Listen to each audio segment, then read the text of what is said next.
Ever find yourself kind of struggling, to like find the perfect words to get your point across? I mean, like sometimes you just wish you knew exactly what to say to close a deal or navigate a tricky conversation. Right. Well, that's what we're diving into today, this idea of magic words. Like, seriously, magic words. We're taking a deep dive into this book, Exactly What to Say, by Phil M. Jones. And it's all about using these specific words and phrases to, like, unlock influence in any conversation. And honestly, the whole concept of magic words kind of reminds me of this time I was trying to convince my friend to try this amazing Thai place I discovered. But like I couldn't articulate WHY. It was so good.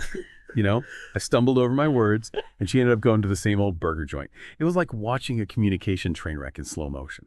And it made me realize how much power there is in the way we use language. Sure. And that's where Jones's book comes in. He breaks down how using the right words can actually tap into the subconscious brain. It's like having a secret code to unlock influence without being pushy or manipulative. So let's jump into some of these magic words and unpack why they work. One of the first things Jones tackles is rejection-free introductions. You know those moments when you're pitching an idea or asking for a favor and you're met with this like instant wall of resistance? It's like people are programmed to say no before they even know what they're saying, no to. So Jones suggests using this phrase, I'm not sure if it's for you, but it sounds kind of counterintuitive, right? But by starting with, I'm not sure if it's for you, you're immediately lowering their defenses. You're not pushing, you're presenting. And that little but, that's the magic hook. It draws them in, makes them curious about what you're going to say next. For example, let's say you want to introduce a new workflow strategy at work. Now, instead of barging in with, hey everyone, we're changing things up, which is guaranteed to trigger groans and eye rolls, you could try this. I'm not sure if it's for you, but T. Lovey, I've been experimenting with a new workflow strategy that's been incredibly effective for me. Would you be open to hearing about it? Yeah, see the difference. You're not forcing it. You're inviting them in. Another brilliant technique Jones talks about is using the phrase, how open-minded are you about? Now, this one's all about pre-framing. You're setting the stage for a conversation where the other person feels empowered to consider new possibilities. Like you're giving them permission to step outside their comfort zone. Let's say you're trying to convince your partner to try a new restaurant, one that's maybe a little outside their usual comfort zone. Instead of saying, hey, want to try this weird fusion place, which might trigger an instant no, you could say, how open-minded are you about trying a new culinary experience? This place has some really unique dishes I think you might enjoy. By phrasing it this way, you're not pushing. You're inviting them to consider.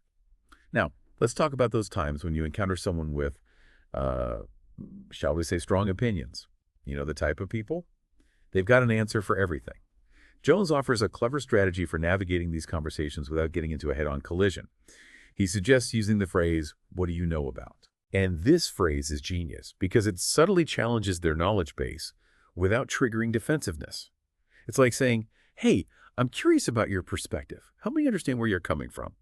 For example, imagine you're discussing a hot-button political issue with someone who has a very different viewpoint.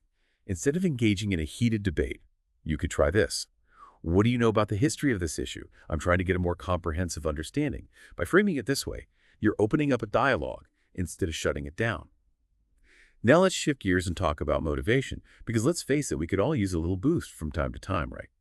Jones emphasizes that understanding what motivates people is crucial for effective communication. And guess what? It all boils down to two basic drivers, moving towards pleasure or away from pain. We're wired to seek out what feels good and avoid what feels bad. So, to leverage this, Jones recommends using the phrase, how would you feel if? This phrase is powerful because it taps into the emotional core of decision-making. It forces people to visualize the potential consequences of their actions, both positive and negative. For example, let's say you're trying to motivate a team member who's been procrastinating on a crucial project. Instead of nagging or lecturing, you can try this. How would you feel if this project got delayed because we didn't meet the deadline?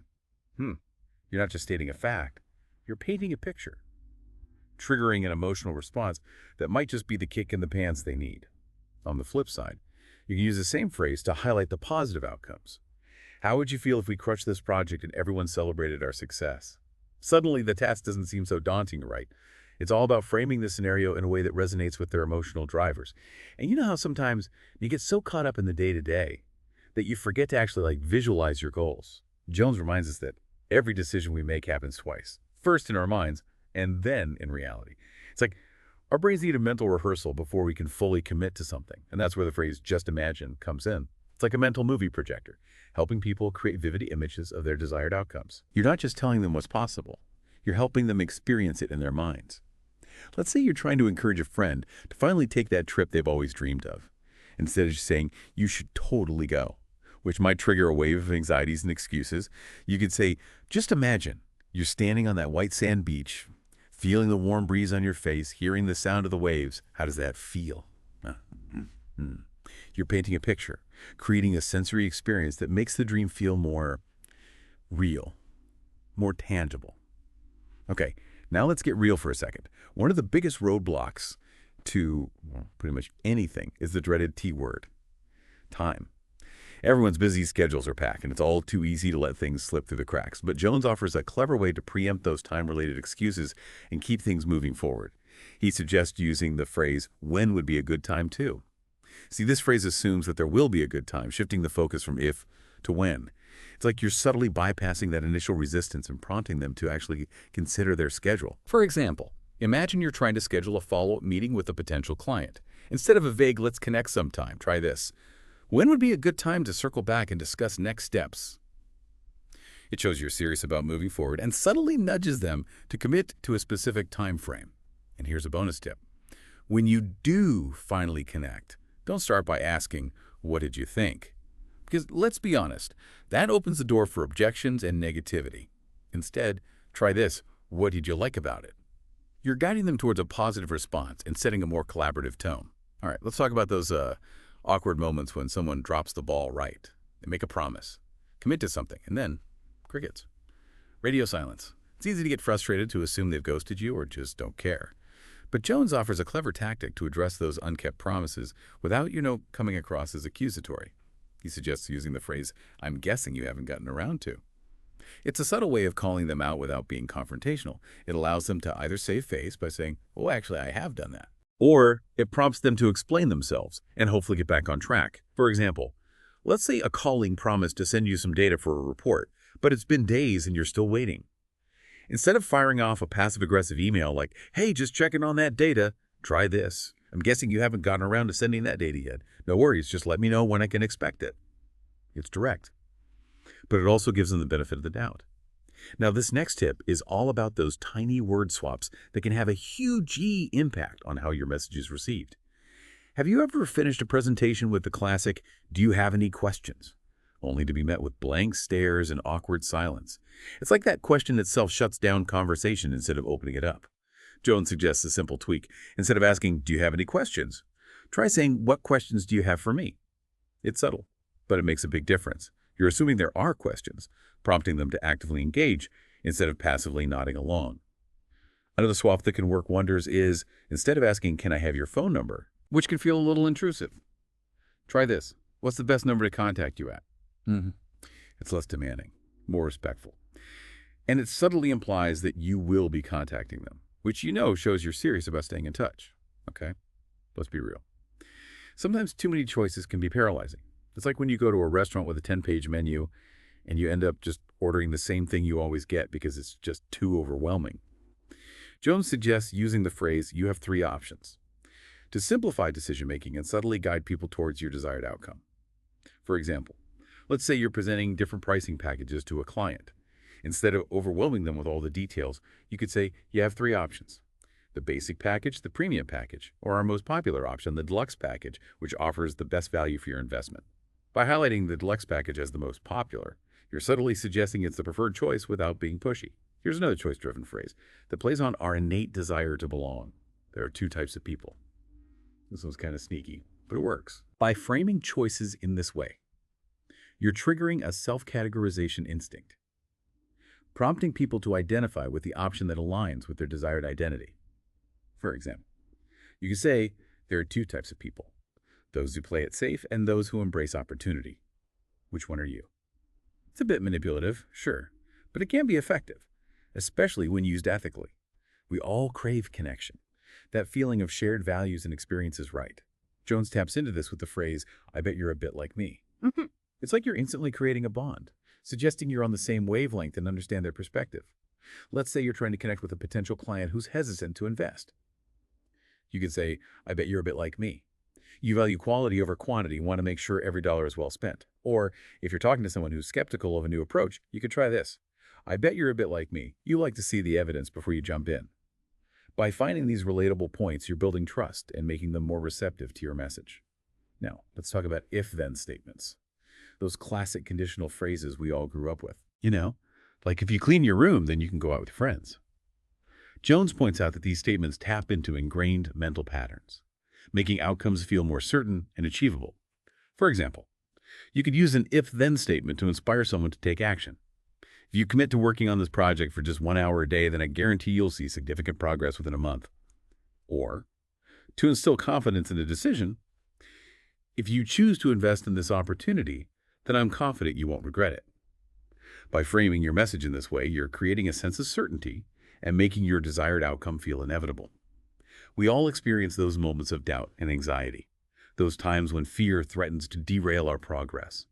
Jones offers a simple, yet surprisingly effective antidote. Don't worry. These 2 little words, when spoken with sincerity and conviction, can instantly diffuse tension and put people at ease. Imagine you're working with a client who's freaking out about a deadline. Instead of adding fuel to the fire with a panicked, oh no, we're never going to make it. Try this. Don't worry, we've got this. We've handled tight deadlines before, and we'll pull it off again. Your calm demeanor will help them regain their composure and focus on finding solutions. Indecision is the enemy of progress, right? It keeps us stuck in a loop of what-ifs and maybes, preventing us from taking those bold leaps forward. Jones tackles this with the phrase, most people. This simple phrase leverages social proof. That innate human tendency to follow the crowd and find comfort in knowing others have made the same decision. Let's say you're trying to encourage someone to sign up for a program. Instead of a generic, you should really consider this, try this. Most people in your situation jump at this opportunity knowing it could make a real difference in their lives. Or, if you're trying to close a deal, most of our clients choose the premium package because it offers the best value in the long run. By highlighting what others are doing, you're subtly nudging them towards making the same choice. We've all had those moments, right? Where we're like, yeah, I wish I'd said like that time. You know you accidentally insulted your boss's new haircut. Or maybe you missed a golden opportunity because you just couldn't find the right words. And that's where Jones' book comes in exactly what to say. It's like this cheat sheet for those tricky conversational moments. It gives you these specific phrases, these magic words that can help you navigate those situations with more grace and influence. And the best part, these phrases are like rooted in psychology. It's all about understanding what motivates people, tapping into their emotions, and using language to create a sense of connection. I know it sounds like a lot to take in, but trust me, you don't have to master all of these magic words overnight. Just pick 1 or 2 that resonate with you and start experimenting. See what happens. It's kind of like learning a new sport, right? You wouldn't expect to become a pro athlete after 1 practice session. You start with the basics, practice consistently, and gradually build up your skills. Communication is the same way. The more you practice using these magic words, the more natural they'll become, and the more confident you'll feel in any conversation. Who knows? Maybe you'll even come up with your own magic words along the way. So here's a little challenge. Think about a conversation you have coming up, maybe a job interview, a presentation, or even just a heart-to-heart with a friend. Choose 1 magic word technique we talked about today and give it a try. Pay attention to how the other person responds, their body language, their tone of voice.